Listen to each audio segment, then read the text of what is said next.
akorát jsme netušili, že bude mít takový úspěch.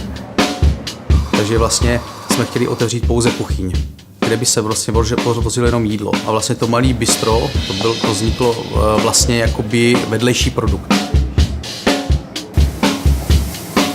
Říkám, vlastně jsem takový člověk, který to neumí udělat na půl.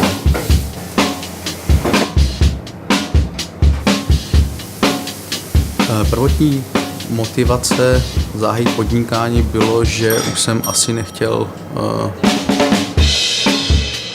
poslouchat, co mám dělat.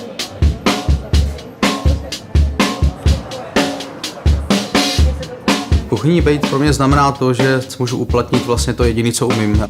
Od tajský, přes čínskou, přes řeckou, u Turků jsem byl, takže prostě vždycky jsem si našel něco, co mě tam baví, abych si to prostě vlastně vzal jakoby do své hlavy a potom to mohl použít.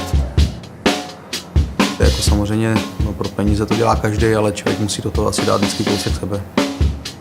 Gastronomie prostě je takový živý organismus, který prostě tepe, jakmile má vypadne kolečko, tak se to prostě kolikrát hroutí celý. V plánu otevřít Fabrik 2 máme samozřejmě, pracujeme na tom intenzivně.